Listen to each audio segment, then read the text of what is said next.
پھر سانپ کا ڈسا اتنا نہیں تڑپتا جتنا غیبت کا ڈسا ہوا انسان تڑپتا ہے.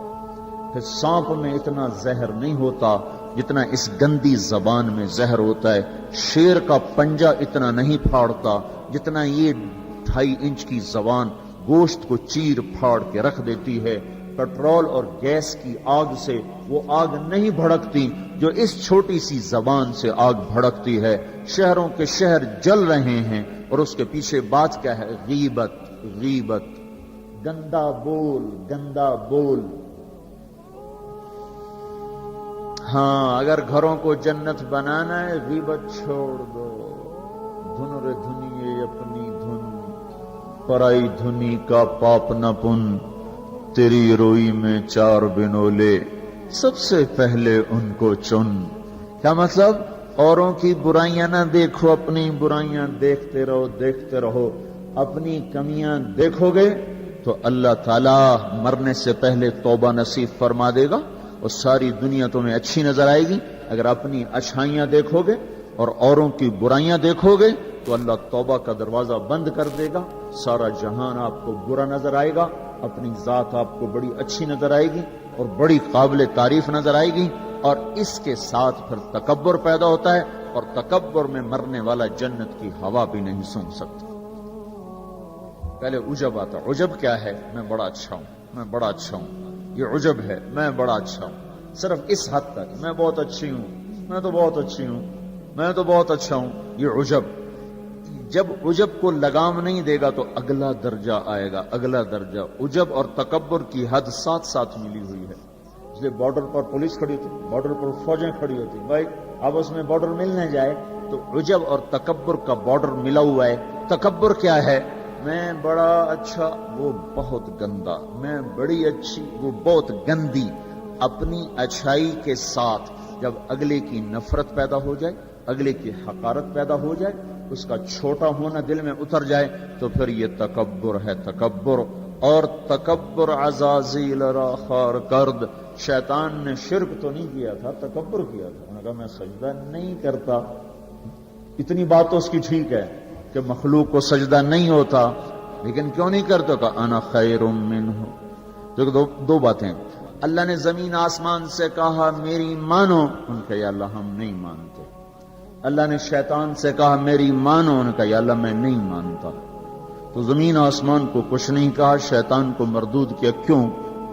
دونوں نے انا اردنا الامانۃ علی السماوات والارض والجبال. ہم نے آسمان، زمین، گلگت کے پہاڑوں کو کہا میری امانت اٹھاؤ. فابین ان یحملن منها. اور کہنے نہیں اللہ ہم نہیں اٹھاتے، ہم نہیں اٹھاتے، ہم نہیں اٹھاتے. ان کو تو کچھ نہیں کہا. اللہ نے کہا وَإِذْ قُلْنَا لِلْمَلَائِكَةِ اسْجُدُوا لِآدَمَ فَسَجَدُوا إِلَّا إِبْلِيسَ. اللہ نے کہا سجدہ کرو. شیطان نے کہا میں نہیں کرتا. مَا مَنَعَكَ أَن تَسْجُدَ لِمَا خَلَقْتُ بِيَدَيَّ. تو سجدہ کیوں نہیں کرتا؟ زمین آسمان تم بوجھ نہیں اٹھا رہے. نہیں اللہ ہم نہیں اٹھائیں گے. شیطان تو سجدہ کیوں نہیں کر رہا؟ میں نہیں کر رہا. فرق کیا ہے؟ شیطان نے کہا میں نہیں کرتا. کیوں نہیں کرتے ہو؟ انا خیر منہ، میں اچھا ہوں، یہ برا ہے. خلقتنی من نار، میں آگ سے بنا، آگ اوپر جاتی. دیکھو نا، دیا سلائی کو آگ لگاؤ اور اس کو الٹا بھی کرو تو آگ اوپر جاتی، آگ اوپر جاتی. خلقتنی من نار وخلقتہ من طین، میں آگ سے، یہ مٹی سے. استخبر، وہ متکبر ہوا. نہ کہ دفع ہو جا. اچھا زمین آسمان نے کہا اب یا اللہ ہم نہیں اٹھاتے. اللہ کہا کیوں؟ واشفقنا منها، یا اللہ ہمیں تیرا ڈر لگتا ہے، یا اللہ ہمیں تیرا خوف ہے کہ ہم تیری امانت اٹھا نہیں سکیں گے. یا اللہ ہماری ہمت نہیں کہ ہم تیری امانت. واشفقنا منها، وہ ڈر گئے کہ یا اللہ ہمارا بس کا نہیں ہے. اللہ کا جاؤ معاف کر دیا. انہوں نے کہا میں اچھا. ان کا تو مردود ہے قیامت تک کے لیے. تو میرے بھائیوں بہنوں، ایک بہت بڑی آگ ہے جو جنگل کی آگ سے بھی زیادہ شدید ہے، اور یہ زبان کا غلط بول ہے. یہ غیبت ہے. یہ غیبت جو سب سے زیادہ انسانوں کو جہنم میں لے کر جائے گی، سب سے زیادہ انسانوں کو جہنم میں گرائے گی.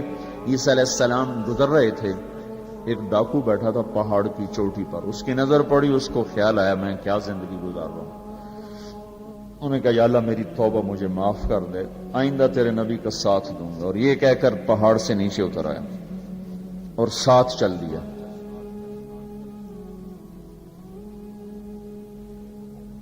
ایک آدمی عیسیٰ علیہ السلام کے ساتھیوں میں سے، اس نے پیچھے مڑ کے دیکھا تو وہ ڈاکو، تو جو نیک لوگ ہوتے ہیں نا، نیک لوگ، ان کے لاشعور میں اپنا اچھا ہونا اترا ہوا ہوتا، ہم بڑے اچھے ہیں۔ یہ چیز بہت بڑا سبب ہے دین سے دور لوگوں کے اور دور ہو جانے کا۔ جنید جمشید گلوکار ہے، گانا گانے والا، اب ماشاءاللہ توبہ کر لیے، مجھ سے بڑی داڑھی ہے، مجھ سے بڑی پگڑی باندھتا ہے۔ 6 سال ہم اس کے پیچھے پھرتے رہے۔ جب اللہ نے اس کو توبہ کی توفیق دے دی تو اس نے مجھ سے کہا میں صرف اس وجہ سے ان راہوں پہ چلا کہ تم نے مجھے حقیر نہیں سمجھا اور نفرت کا اظہار نہیں کیا، اور دوسرا کبھی فتویٰ نہیں سنایا کہ تو حرام کھاتا ہے، حرام ہی تو کھا رہا ہے، یہ ہم نے کبھی منہ سے نہیں کہا تو حرام کرتا ہے، حرام کھاتا ہے۔ سنتے رہے سنتے رہے سنتے رہے، چلتے رہے چلتے رہے۔ 6 سال کے بعد خود ہی توبہ کر لی، 3 چلے بھی لگا دیے اور داڑھی بھی رکھ لی اور چلے بھی لگ گئے اور کتنے حج ہو گئے، اور اس کے پیچھے کیا تھا؟ صرف محبت۔ اس کے گناہ کا اس کو تانا نہیں دیا۔ تو یہ جو تانا دینا ہوتا ہے یہ اور لوگوں کو دین سے دور کرتا ہے۔ تو اس آدمی نے، عیسیٰ علیہ السلام کے ساتھی نے یوں دیکھا اور بڑی حقارت سے کہا ہاں بڑے آئے ہیں، یہ جو نیک لوگ ہوتے ہیں، نیک پاک پاک پاک عورت، پردے دار عورت، کوئی آ گئی ایسی بیچاری تھوڑی سی اعمال میں ڈھیلی تو اس کو بڑی ایسے نفرت کی نظر سے دیکھتی، آپ بڑی نیک حاجن بنتی، اس کو ایسی نظر سے دیکھتی۔ یہی حال یہ پکے پکے نمازیوں کا ہے، یہ ایسے دیکھتے ہیں کہ جیسے پتہ نہیں اگلا دین سے ہی نکل گیا ہے۔ تو اس نے یوں دیکھا تو اللہ تعالیٰ نے فوراً جبریل کو بھیجا، کہا میرے روح عیسیٰ تیرے پیچھے 2 آدمی آ رہے ہیں، ایک تیرا ساتھی ہے، ایک ڈاکو اور چور و چکا ہے، ان دونوں سے کہو، ڈاکو سے کہو تیری توبہ پر تیرے پچھلے سارے معاف، تو نئے سرے سے عمل کر، اور اپنے ساتھی سے کہو تیری نفرت کرنے پر تیری ساری نیکیاں برباد، تو بھی نئے سرے سے اب نیکیاں کر، تیرا سب ختم، تو ٹھیکیدار ہے میرے بندے کو حقیر سمجھنے کا۔ تو میرے بھائی اور بہنوں، ہمارے گھروں میں آگ ہے، آگ، اور وہ آگ چولہے کی آگ سے تیز ہے، پیٹرول گیس کی آگ سے تیز ہے، اور وہ غیبت کی بھڑکائی ہوئی آگ ہے۔ یہ وہ آگ ہے جو زبان نے بھڑکائی ہے، اس کو پانی سے نہیں بجھایا جا سکتا۔ تمہارا گلگت کا خوبصورت بہتا ہوا دریا، یہ سارے کا سارا روک کر گلگت کے اوپر ڈال دیا جائے تو بھی یہ آگ ٹھنڈی نہیں ہو سکتی۔ اس آگ کو ٹھنڈا کرنے کا اللہ تعالیٰ ہی نے کہا ہے طریقہ، جو بتایا کہ لا یغتب بعضکم بعضا، بند کر لو زبانیں، غیبت مت کرو، لا تجسسوا، ہمارے نبی نے کہا کسی کی ٹو نہ لگاؤ کیا کرتی ہے کیا کرتا ہے، لا تحسسوا لا تجسسوا، تحسس کیا ہے؟ خود پیچھے پیچھے پھرنا، اور تجسس کیا ہے؟ کسی کو پیچھے لگ جاؤ دیکھو کیا، جیسے پولیس بھی نہیں حکومت والے CID لگاتے ہیں نا، CID، یہ تجسس ہے، تجسس جاسوس، اسی سے جاسوس ہے، تجسس سے جاسوس، اور وہ رپورٹ لکھتے ہیں، وہ الٹی لکھیں سیدھی لکھیں، اسی پہ فیصلے ہوتے ہیں۔ تو میرے نبی نے کہا کسی کی ٹو نہ لگاؤ، کسی کی برائیاں نہ دیکھو، برائیوں پہ پردے ڈالو، اچھائیوں کو اچھالو، تو اللہ تمہیں سیدھا جنت کی راہوں پر لے جائے۔ تو جہنم وہ ہے جس میں مسلمان مرد عورتوں کو ڈالا جائے گا جو نافرمانی کرتے، نماز چھوڑتے مر گئے، سود کھاتے مر گئے، حرام کھاتے مر گئے، رشوت لیتے مر گئے، نماز چھوڑتے مر گئے، روزہ چھوڑتے۔ ایک اور بتا دوں، یہ گناہ تو عام ہیں، بہنوں کو حق نہیں دیا اور اس کے ساتھ مر گئے۔ بہنوں کا حق ہے نا باپ کی جائیداد میں، ماں کی جائیداد میں۔ اگر باپ نے 3 روپے چھوڑے ہیں، ایک بھائی 2 بہنیں ہیں تو 1-1 روپیہ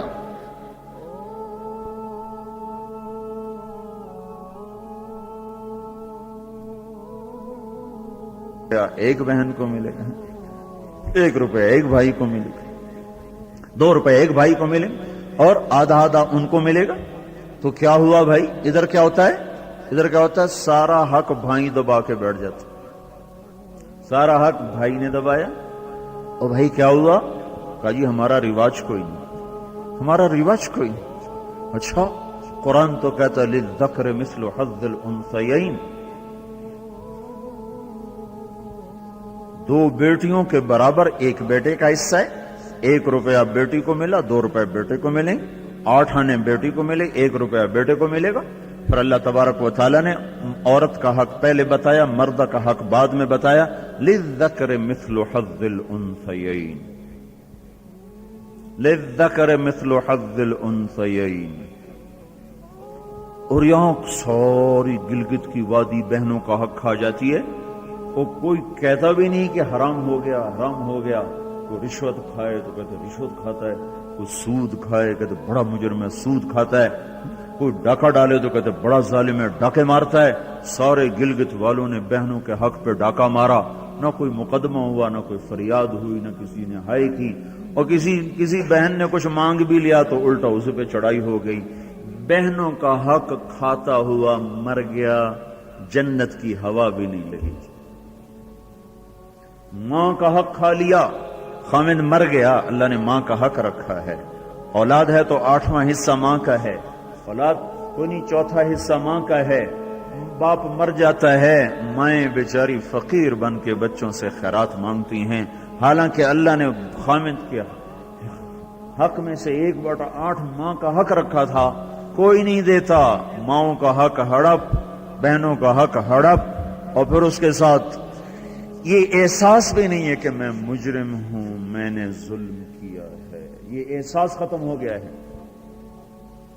تو بھائیوں میرے بہنوں، اللہ نے جہنم کو بنایا ہے نافرمان مسلمان مرد عورت کے لیے۔ اگر توبہ نہ کی تو اس میں جانا ضرور ہے۔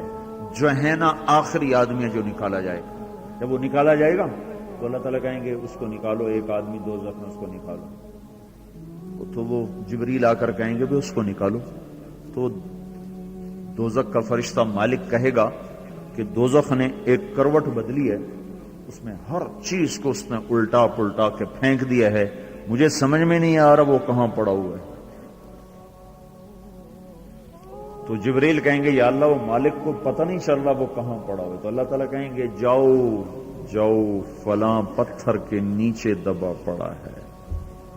میں نے پتھر بتایا تھا نا، پتھر کیا ہوتا ہے، پتھر کیا ہوتا ہے، جس کے نیچے پہاڑ بھی پگھل کے پانی بن جائیں گے۔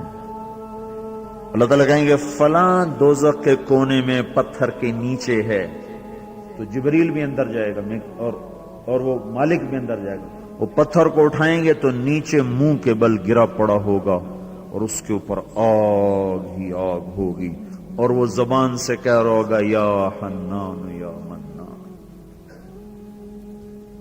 ایک دفعہ جبریل ہے کہ یا رسول اللہ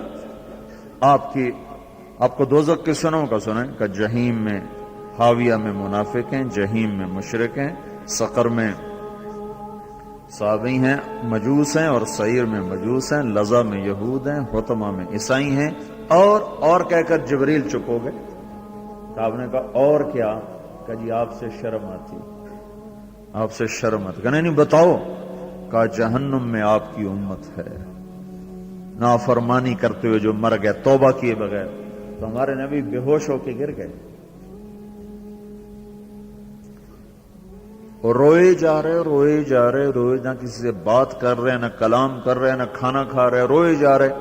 حضرت عمر رضی اللہ تعالیٰ عنہ اجازت مانگنے گئے تو آپ نے اندر آنے کی اجازت نہیں دی۔ سلمان فارسی اجازت مانگنے گئے تو آپ نے اندر آنے کی اجازت نہیں دی۔ سلمان فارسی بھاگ کے حضرت فاطمہ کے پاس گئے کہ جاؤ ابا کی خبر لو، وہ رو کے ان کا حال برا ہے، اور کسی سے بات نہیں کر رہے، کھانا نہیں کھا رہے۔ حضرت فاطمہ رضی اللہ تعالیٰ عنہ دوڑی ہوئی تشریف لائیں، دروازے پہ دستک دی تو آپ نے، چونکہ حضرت فاطمہ سے محبت بے پناہ تھی، تو آپ نے فوراً اجازت دے دی۔ اندر آئیں تو کہا ابا جان کیا ہوا، میں آپ پہ فدا قربان، آپ کا یہ حال کیوں بنا ہے، کیا ہوا ہے؟ تو آپ نے کہا فاطمہ میری بیٹی، مجھے جبریل نے بتایا ہے میری امت کے نافرمان مرد عورتوں کو جہنم میں جانا ہوگا۔ رامنا کتنے نوجوان ہوں گے جو کہیں گے ہائے ہماری جوانی پہ کرم میں رحم کرو، پر کوئی رحم نہ کھائے گا۔ کتنے بوڑھے ہوں گے جو کہیں گے ہمارے بڑھاپے پہ رحم کرو، کوئی رحم نہ کھائے گا۔ کتنی عورتیں ہوں گی جو ننگی ہو کر جہنم میں پھینکی جائیں گی اور ان کے بالوں کی چوٹیوں سے پکڑ کر فرشتے ان کو گھسیٹ رہے ہوں گے، وہ کہیں گے ہائے ہائے ہماری بے پردگی، ہم پر رحم کرو۔ ان پر کوئی رحم کرنے والا نہیں ہوگا۔ مجھے یہ خبر رلا رہی ہے، بے قرار کر رہی ہے۔ تو لیبلوکم ایکم احسن عملا، ان قریب موت پر یہ سب کچھ کھل کے سامنے آنے والا ہے۔ اللہ تعالیٰ نے اس کی تیاری کے لیے ہمیں یہاں بھیجا ہے۔ ہم آزاد نہیں ہیں، اللہ اس کائنات کا بادشاہ ہے، زندگی موت کا نظام بنایا اور عزت اور ذلت کا نظام بنایا، جنت اور جہنم کا نظام بنایا، عرش فرش زمین آسمان چاند تاروں کا نظام بنایا، اور دنیا اور آخرت کی ساری عزتوں تک پہنچانے کے لیے حضرت محمد صلی اللہ تعالی علیہ وسلم کو رہبر بنا کر، ہادی بنا کر، قیامت تک کے آنے والے انسانوں کے لیے رہبری کا طریقہ دے کر آپ نے مکے کی پہاڑیوں سے آپ کو چاند بنا کے، سورج بنا کے آپ کو طلوع فرمایا، اور پھر قیامت تک کے لیے سورج چمکتا رہے گا، یہ چاند چمکتا رہے گا، نہ یہ گھٹتا ہے، اور نہ اس پر کوئی گہن لگتا ہے، نہ اس پر کوئی داغ آتا ہے، نہ اس میں کوئی آگ ہے۔ آپ ساری دنیا کے مردوں عورتوں کے لیے عزت کا راستہ لے کر آئے، بلندی کا راستہ لے کر آئے، کامیابی کا۔